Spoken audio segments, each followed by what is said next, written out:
ನಮಸ್ಕಾರ. ನಾನು ಸಾಜಿದ್ ಖಾದ್ರಿ. ಇತ್ತೀಚೆಗೆ ಅತಿಯಾಯಿತು ಮಾನ್ವಿ ಕ್ಷೇತ್ರದಲ್ಲಿ ಅಕ್ರಮಗಳು. ಒಂದಿಲ್ಲ ಒಂದು ರೀತಿಯಿಂದ ಅಕ್ರಮಗಳು ಬಹಳ ಆಗ್ತಾಯಿದೆ. ಇದು ನೋಡಿ ನಮ್ಮ ನಾಚಿಕೆ ಆದಂಗೆ ಆಗಿದೆ. ಕಂಪ್ಲೀಟ್ ತಲೆ ತಗ್ಗಿಸುವಂಥ ಘಟನೆಗಳು ಆಗ್ತಾಯಿವೆ.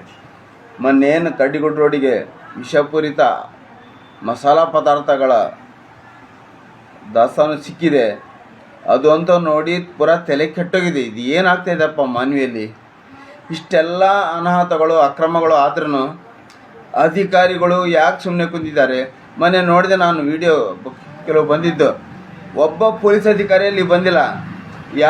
ಆಮೇಲೆ ಯಾವ ಫುಡ್ ಅಧಿಕಾರಿ ಬಂದ್ರೂ ಕಂಪ್ಲೇಂಟ್ ಮಾಡ್ತೀನಿ ಅಂತ ಹೇಳಿಲ್ಲ. ಯಾರು ಲ್ಯಾಬಿಗೆ ಕಳಿಸ್ತೀನಿ, ಅಲ್ಲಿ ಕಳಿಸ್ತೀನಿ ಅಂದರೆ ಎದಕ್ಕೆ ಕಳಿಸ್ರಿ? ಲ್ಯಾಬಿಗೆ ಕಳಿಸ್ರಿ, ಅಲ್ಲಿ ಲಂಚ ತಿಂದು ಅದು ವಿಷಪೂರಿತ ಅಲ್ಲ ಅಂತ ಹೇಳ್ತಾರೆ. ಇಮಿಡಿಯೇಟ್ಲಿ ನೀವು ಹಿಡಿಬೇಕಾಗಿತ್ತು, ಅವನಿಗೆ ಅರೆಸ್ಟ್ ಮಾಡೋಕ್ಕಿತ್ತು. ಅವನಿಗೆ ಓಡಲಿಕ್ಕೆ ಓಡಿ ಹೋಗಲಿಕ್ಕೆ ಅವಕಾಶ ಮಾಡಿಕೊಟ್ಟಿದ್ದೇ ನಿಮ್ಮ ಅಧಿಕಾರಿಗಳ ದೊಡ್ಡ ತಪ್ಪು.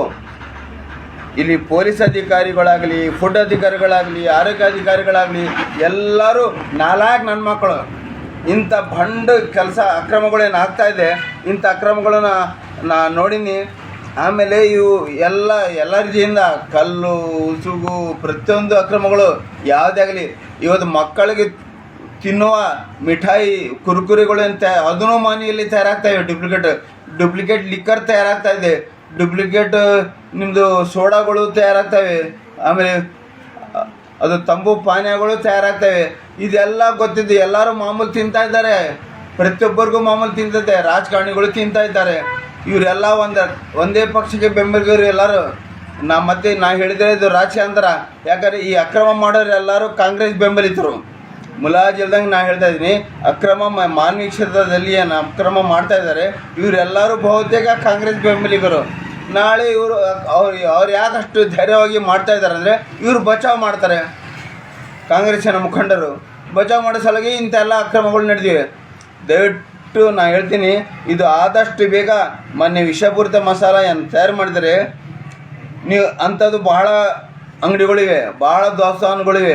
ಅಂಥವಕ್ಕೆಲ್ಲ ನೀವು ತನಿಖೆ ಮಾಡಬೇಕು. ಈ ವಾರದಲ್ಲಿ ಕಂಪ್ಲೀಟ್ ಪ್ರತಿಯೊಂದು ಅಂಗಡಿ ಕಿರಾಣಿ ಅಂಗಡಿಗಳಲ್ಲಿ ಪ್ರತಿಯೊಂದು ಅಂಗಡಿ ಡಬ್ಬೆ ಮಾರಾಟ ಮಾಡೋದಲ್ಲಿ ನೀವು ತನಿಖೆ ಮಾಡಿ ಅವ್ರಿಗೆ ಅರೆಸ್ಟ್ ಮಾಡಬೇಕು. ಇಲ್ಲಾಂದರೆ ಮುಂದಿನ ದಿನಗಳಲ್ಲಿ ಉಗ್ರ ಹೋರಾಟವನ್ನೇ ಮಾಡಬೇಕಾಗುತ್ತೆ. ಇದು ನನಗೆ 2 ದಿನ ಆರಾಮಿದ್ದಿಲ್ಲ, ಅದಕ್ಕೆ ನಾನು ಈ ವಿಷಯದಲ್ಲಿ ಹೊರಗೆ ಬಂದು ಹೇಳಿಲ್ಲ. ಇವತ್ತು ನಾನು ಹೇಳ್ತಾ ಇದ್ದೀನಿ, ಇದು 1 ವಾರದಲ್ಲಿ ಅರೆಸ್ಟ್ ಮಾಡಲೇಬೇಕು. ಅವನಿಗೆ ಓಡಿ ಹೋಗಲಿಕ್ಕೆ ಅವಕಾಶ ಮಾಡಿಕೊಟ್ಟಿದ್ದೆ ಭಾಳ ದೊಡ್ಡ ತಪ್ಪು. ಇವರೇನು ಮಾಡ್ತಾಯಿದ್ದಾರೆ? ಒಂದು ವೇಷಧಾರಿ ಹಾಕೊಂಡು, ಗಡ್ಡ ಬಿಟ್ಟು, ಟೋಪಿ ಹಾಕೊಂಡು, ದಿವಸ 5 ನಮಾಜಿ ಮಾಡಿ ಇಂಥ ಲಪುಟ್ ದಂಧೆಗಳು ಮಾಡ್ತಾರೆ ಅಂದರೆ ನಾಚಿಕೆ ಬರುವಂಥ ಕೆಲಸ. ಇವತ್ತು ನಾವು ಆ ಸಮುದಾಯದಲ್ಲಿ 5 ದಿನ ಅಂದರೆ ನಮ್ಗೆ ನಾಚಿಕೆ ಆಗ್ತಾಯಿದೆ. ಸರಿ, ನಮ್ಮನ್ನು ಎಂಥ ಜನರು ಹುಟ್ಟ್ಯಾರ ನಮ್ಮ ಮನೆಯಲ್ಲಿ. ಇಂಥವ್ರಿಗೆ ಬೆಂಬಲ ಕೊಡೋರಿಗೂ ಅರೆಸ್ಟ್ ಮಾಡಬೇಕು, ಇವ್ರಿಗೂ ಅರೆಸ್ಟ್ ಮಾಡಬೇಕು. ನಮ್ಮ ಮಾನ್ವಿ ಸೌಹಾರ್ದತೆಯಿಂದ ಎಲ್ಲರೂ ಕೂಡಿ ಬಾಳುವಂಥ ಕ್ಷೇತ್ರ. ಇಂಥ ಮಾನವೀಯತೆಯಿಂದ ಕೂಡಿದ ಕ್ಷೇತ್ರ ಇರೋದ್ರಿಂದ ಇಂಥ ಮಾನವೀಯತೆ ಇರುವಂಥ ಕ್ಷೇತ್ರದಲ್ಲಿ ಇಂಥ ಅಕ್ರಮಿಗಳು ಬಂದು ನೆಲೆಸಿದ್ದಾರೆ ಅಂದರೆ ನನಗೆ ಭಾಳ ತುಂಬ ಬೇಸರ ಆಗಿದೆ. ದಯವಿಟ್ಟು ನಾವು ಪೊಲೀಸ್ ಅಧಿಕಾರಿಗಳಿಗೆ, ಫುಡ್ ಅಧಿಕಾರಿ, ಆರೋಗ್ಯ ಅಧಿಕಾರಿಗಳಿಗೆ ಕೈ ಜೋಡಿಸಿ ನಿಮಗೆ ಬೀಳ್ತೀನಿ.